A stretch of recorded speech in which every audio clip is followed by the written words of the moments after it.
We're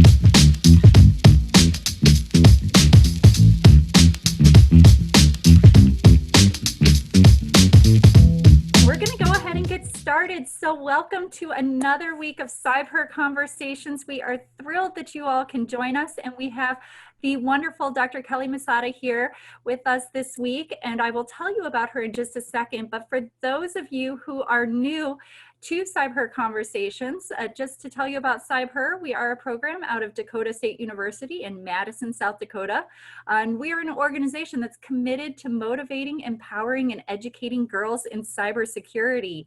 So Doctors Ashley Podorotsky and Pam Rowland founded us in 2013, and since they founded us, we have actually impacted over 20,000 girls through so many different types of programs that you can learn about by visiting our website at www.cybher.org.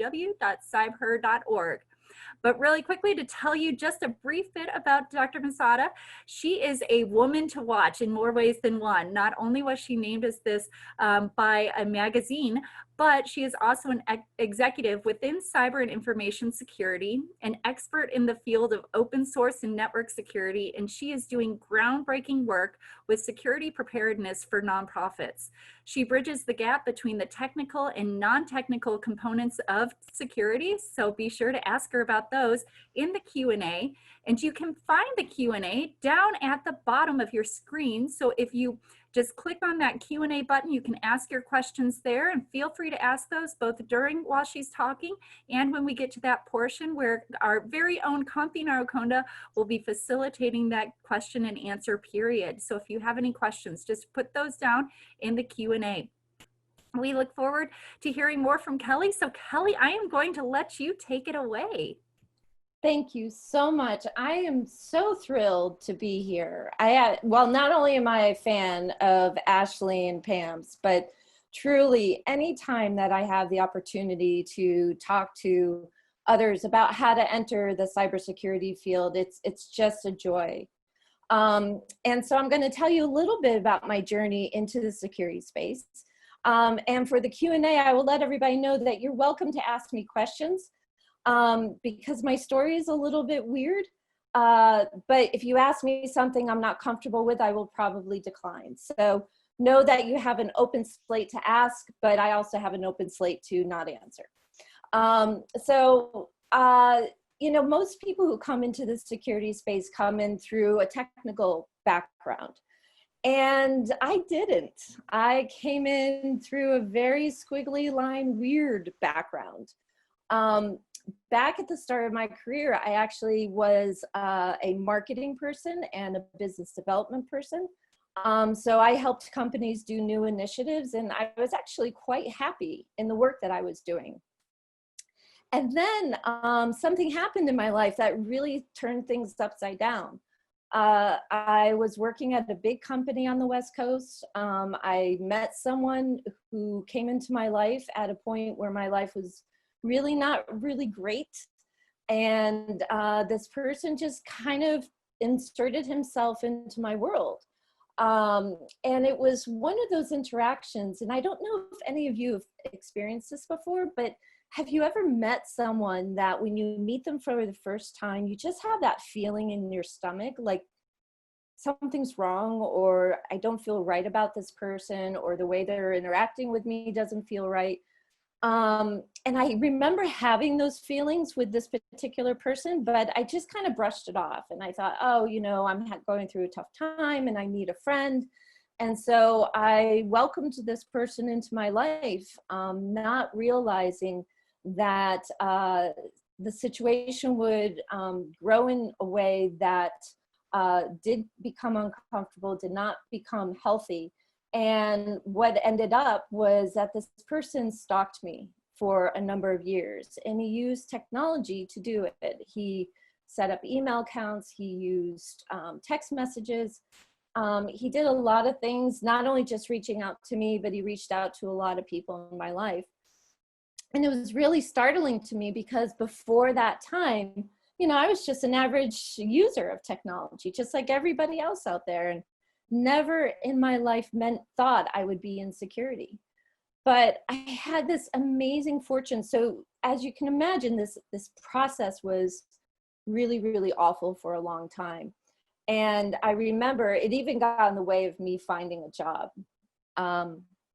But I happened to meet through a series of really fortunate events. I happened to meet a couple of people in the security space who were considered like pioneers and like amazing people. I didn't know it at the time. I just thought they were lovely people.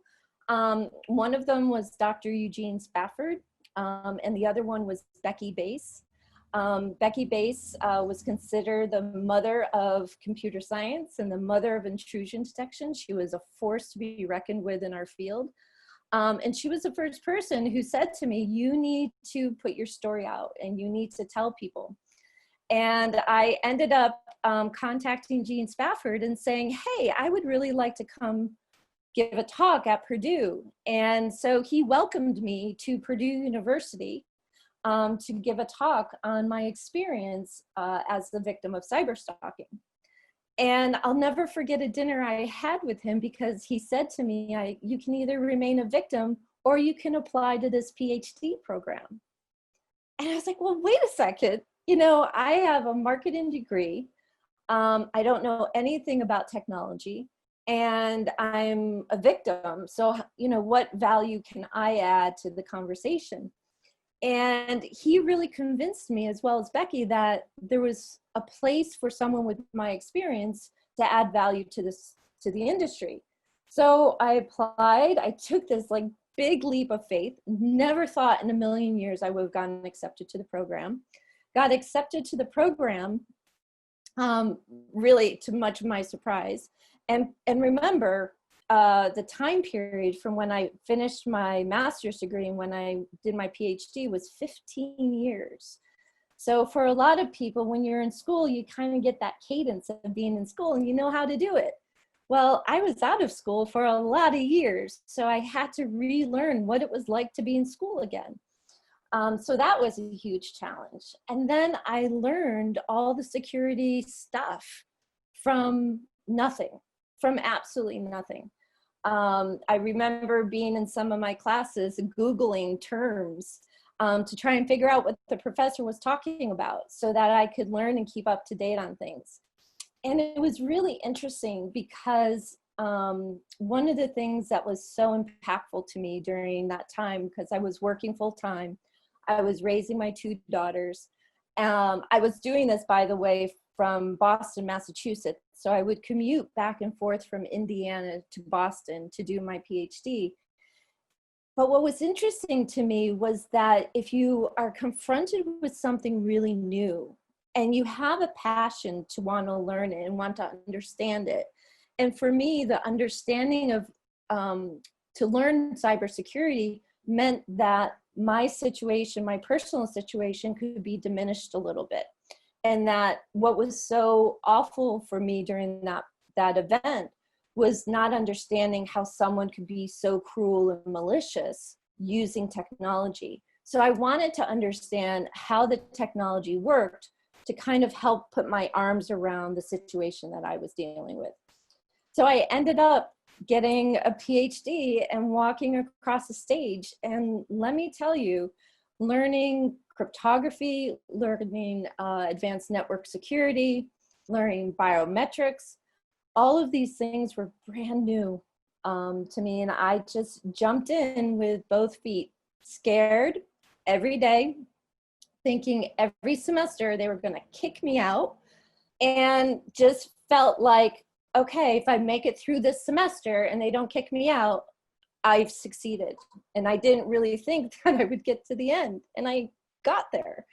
So what I did was, part of a PhD program is that you write a dissertation and you have to come up with a new idea in the security space.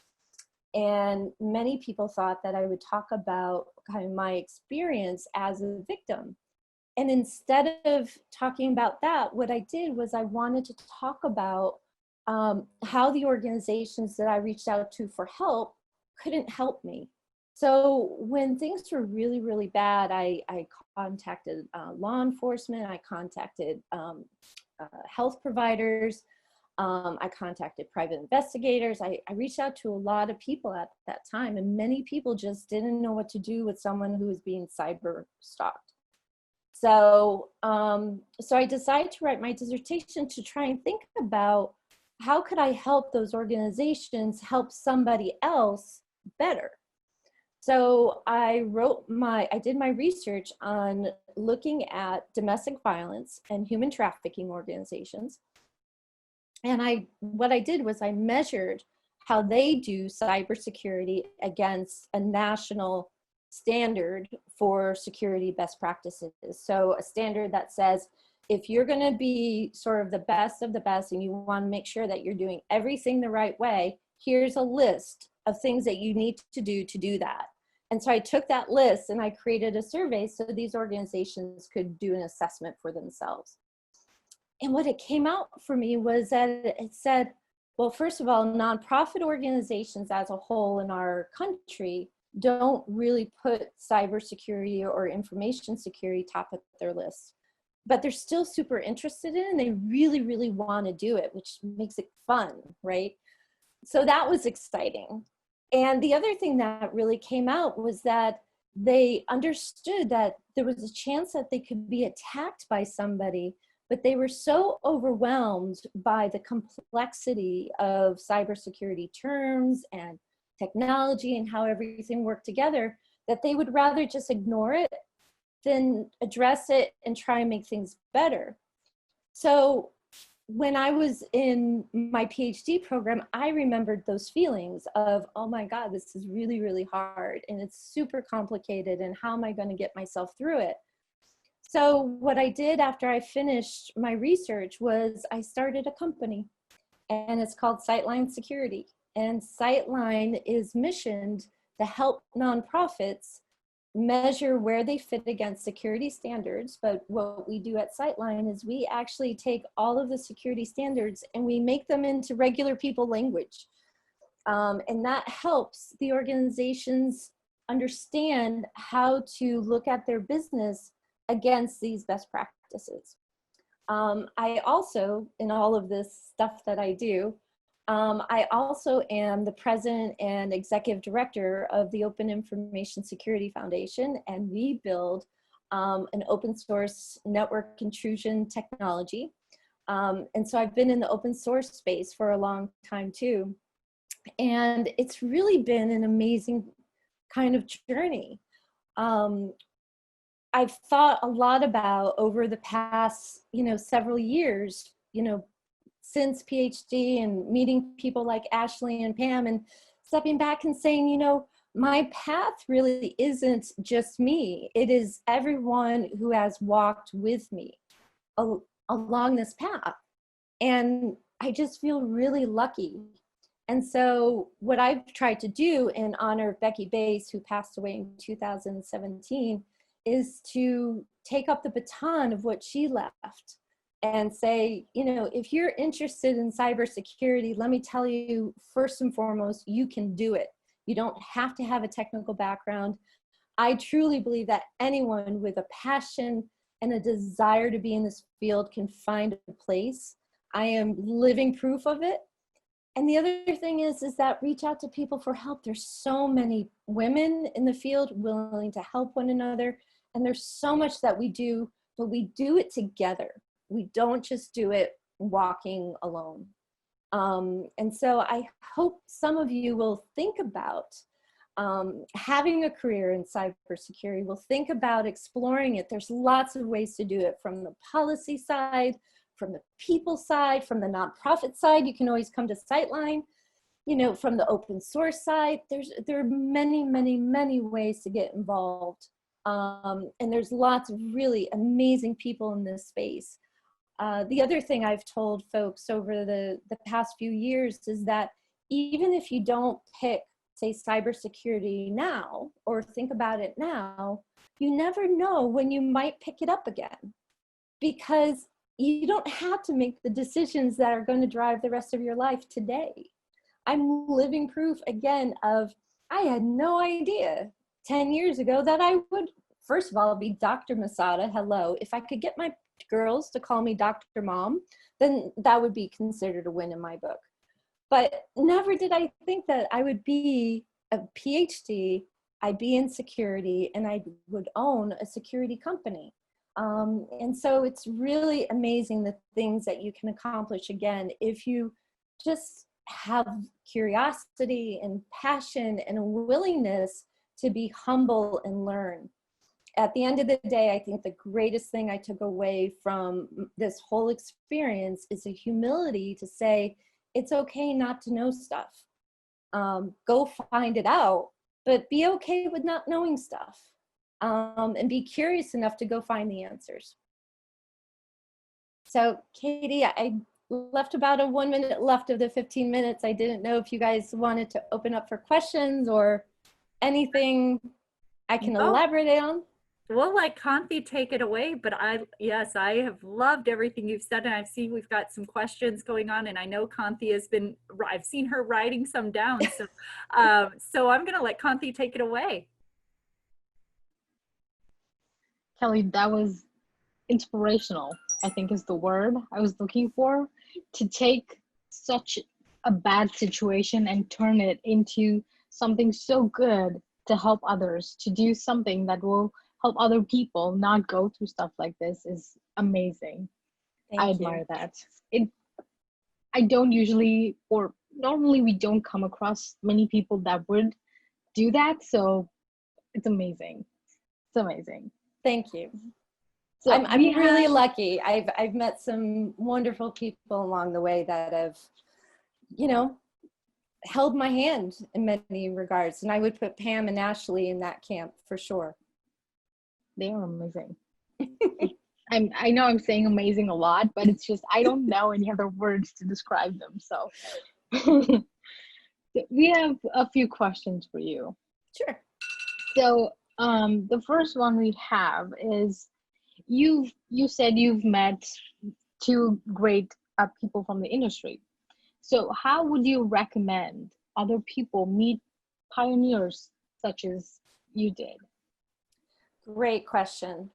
You know, I think some of the best ways to do it in the current world, and, you know, when things start opening up again, is to put yourself out there. So from the women in security space, we have the Women in Cybersecurity organization that is open to students. And I just got deemed president of the New England chapter. I'm not quite sure how I got roped into it, but it's all good. There's lots of organizations that you should get connected with, and you just start with one, see if you can make a connection. I am currently mentoring a couple of people. Put your name out if you want to be mentored in this field is another good way, but it really is about taking those brave steps and connecting with the communities that you resonate with. Also, if you're interested in like open source technologies, there's lots of open source communities. If you're interested, of course, in the women in cybersecurity, which is very broad as far as skill sets, but you can really find those communities.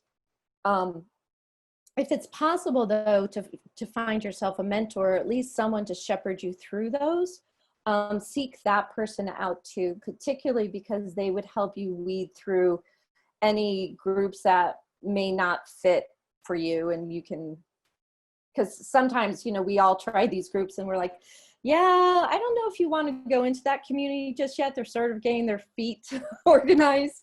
Go over here for a little while, then try these guys later. So can I ask, what other communities or groups are you part of? Oh Lord. Okay. So I was director of communications with the Tor project. So I'm still loosely associated with the Tor project. I am members of a couple of open source communities. One is the Women of Suricata, which I am super proud of. So anyone who's interested in Suricata and is a woman developer, come on over. I am involved with the Women in Tech. I am involved with the Boston Cyber Women's Group. And I think those are the only ones that I have like official roles in. I need to start practicing the word no, I think. it's a passion of, you know, I think one of the most amazing things that I've learned in this journey is, and I learned it from Becky, was, you know, when you see people interested and you really see a genuine need for more talent in the field, you don't have to worry about what people know. If they're good people, if they have passion, bring them into the family and help them. And so again, I try and carry that essence with me that she taught me. I love that. Bring them in and teach them.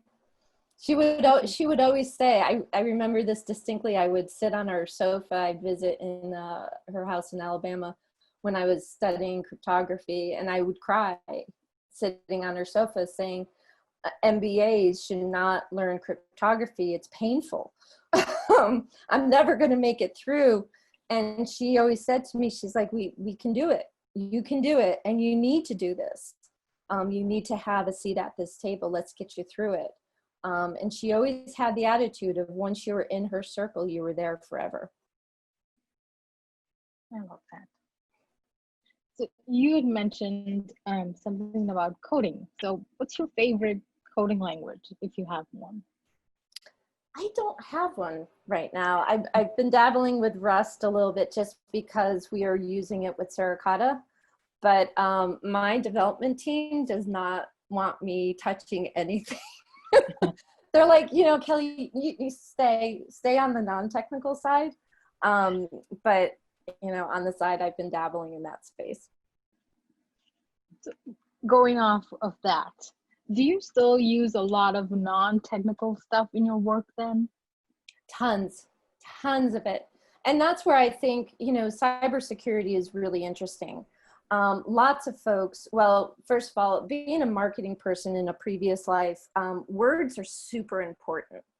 And when I was director of communications at the Tor project, I was the person responsible for talking with the press quite a bit.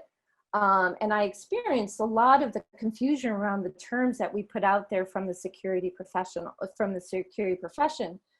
And so what I found most effective, particularly with the nonprofits that I work with, is that it's not the technical components that confuse them and get them caught up, it's the words. And if we sort of unpack and unpeel all the words, they get it. And one of the things that I first do when I onboard a nonprofit partner is I talk about the difference between information security and cybersecurity, where information security is the securing of a what, a thing, a piece of information. Cybersecurity is the security of a space that has no borders, no boundaries, no governance, right? So just helping them understand just that simple difference makes them step in and say, oh, I can do that. Because that's what we really want more people to do in our field, is to have that moment of, yes, I can do this. You know, I've been studying cybersecurity for quite a while now, and I've never heard anyone explain the difference between information security and cybersecurity the way you just did. So hopefully you agree with me. I do. It's just, I would never think of expressing it that way. And I wouldn't know how to do it. I understand the concept. It's just putting it in words. Yep. And like you said, words are really important. If you can't convey what you actually mean, then there's really no point in the communications. Absolutely. I mean, we see all the time in the nonprofit sector that if you use certain words like attack or risk or hacker, you will see that physical reaction to those words and you lose your audience. So in the security space, yes, we can create wonderful technical solutions, and I'm, you know, a huge proponent of it. But if we don't have the people who are using it or communicating about it, understanding how it works, why it works, and what situations to use it, we've lost everything. So for me, cybersecurity has always been that interconnection of the people part, the policies and procedures, and the technology. And I'm the first one to say, if I don't know something technical, I go find the experts who do, because, you know, humility is a big part of this too. Just own what you don't know. It's okay. Honesty is the best policy. Yep, always. And also, I don't remember who told me this or if I read it somewhere. If when you're explaining something to someone and they're not, or they're just getting introduced to the field, I think you speak to them as you would, or you would explain to them as you would do to a third grade student or a fifth grade student. Like really simple words, really like in one sentence, but really simple words. Yeah. I'm not sure if that still applies, but I think I find that a little helpful. Like when I'm talking to my mom, Yeah. and she doesn't get what I'm talking about when I say, hey ma, I did this or I did that, and she's like, what does that mean, what does this mean? And then I have to take a step back and be like, okay, so I know these terms but my mom doesn't, so I need to explain them in a way that makes sense to her. Yeah. So When I used to teach tour to audiences, like for journalists, I would use envelopes, pieces of paper. So I'd fold up the envelopes as the different parts of the tour network. I'd get volunteers from the audience. And then to describe PGP, I got the black lights that we used to use as kids, the pens that have the light on one side and the invisible ink on the other. It's not perfect, right? But what we can do is we can bring examples like that in enough to get people excited and curious and empowered to want to learn more.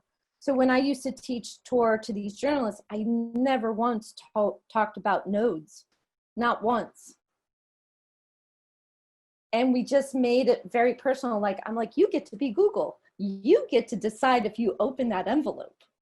That was like a whole nother conversation, right? So you bring the people in and you talk to them. And for us, it's always about reframing the dialogue, not dumbing it down, because we don't want people to feel stupid. We want them to feel empowered. I love that. So you had mentioned that you work with nonprofits. Can we ask what nonprofits are you currently involved with or have helped in the past? I can't name any of them by name out of respect for their privacy, because they're early in their security journeys, and nonprofits as a sector is very vulnerable right now. So because this is being recorded, I would rather not say. But I'm very, very lucky to be working in partnership with United Way. Thank you. So I have 3 more questions for you. Yes. So you started your own company. We could talk all afternoon. I love it. I would love it too. So you started your own company. Was it a really hard thing for you to do? Or did you have any help from outside resources or? No. Yes, it was a very hard thing to do. And I think, the biggest motivation, again, it kind of goes back to Becky when she said, so she surprised me when I was defending dissertation. She surprised me and she showed up and she listened through the whole defense. And it was such a blessing to have her there. And at the end, she said, this work can't sit on the shelf. You have to do something with it. So that was sort of that first seed. I think if you're starting a company, it starts with those seeds of, well, maybe I could do this. I think for me, particularly coming out of dissertation, wanting to go get the big cyber job was my original intention. But I think that there's a reason why all this happened. I don't have the perspective on security that a lot of my colleagues do. I think I bring a different level of humility because PhD kicks the living bejesus out of you. And I think that my mission has always been, how do we make the world a better place? And I want to do that in a way that people own their security practices, not that they are just like, oh, Kelley's going to come in and she's going to fix it. And then when Kelley leaves, it's going to all collapse. So Sightline really is about a community space as well as tools to help these organizations actually embrace cybersecurity for themselves So it never, ever, ever relies on me. So, but, you know, running a company is exhausting.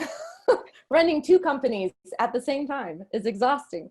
But I am blessed and really grateful for the people who I work with in both companies. So I can't complain. I've got great people around me. Awesome. We're almost out of time.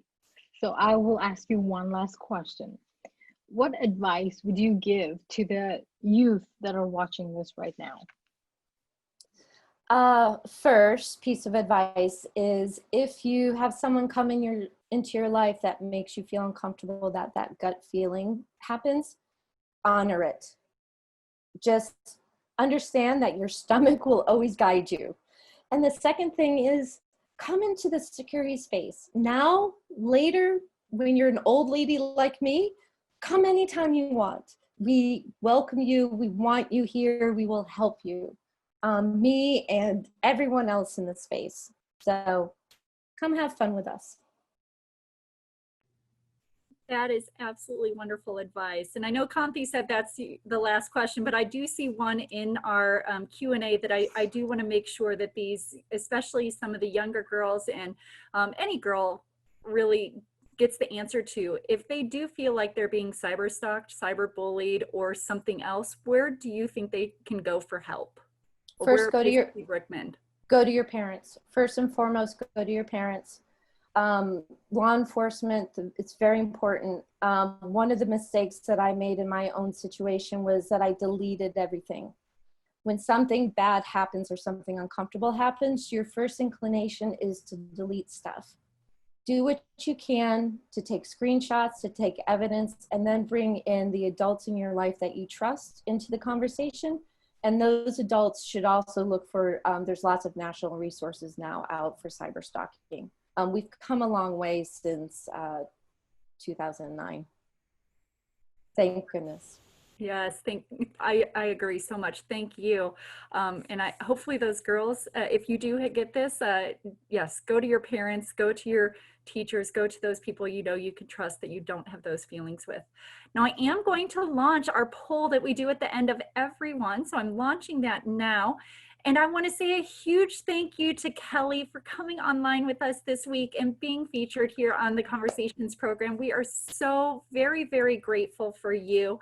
And again, for anyone who is new to our cyber conversations, we hope that you will continue to join us. Next week, we are featuring Dr. Janelle Strzok, who is a part of the computer science faculty at Rice University, and she works in the areas of intelligent systems, cybersecurity, software architecture, and software program management or project management. She's super cool, by the way. She's very, very cool. She is. And in fact, she specifically requested for those of you who put your address in when you registered, and we'll be sending you the CybHER Girl. Dr. Strzok actually specifically requested that we send her some CybHER Girls. And I know she's been taking some pictures all around and has that a part of her presentation. So you'll want to join and see where the CybHER Girl has gone with Janelle. I don't even know where she's gone. So we're looking forward to that. But also, please stay up to date on everything that CybHER is doing by following us on our social media on Facebook, Instagram, and Twitter. And also, don't forget to subscribe to YouTube, our YouTube channel, where you can watch all of our amazing cybersecurity and technology videos, as well as any CybHER conversations that you've missed. So we do post those all there, and we try to get them up by the Friday after they're recorded. So we do look forward to having everybody join us again. We thank you again, Kelley. We thank you to all of our people who are listening live and all of those who are watching it recorded. So have a great evening.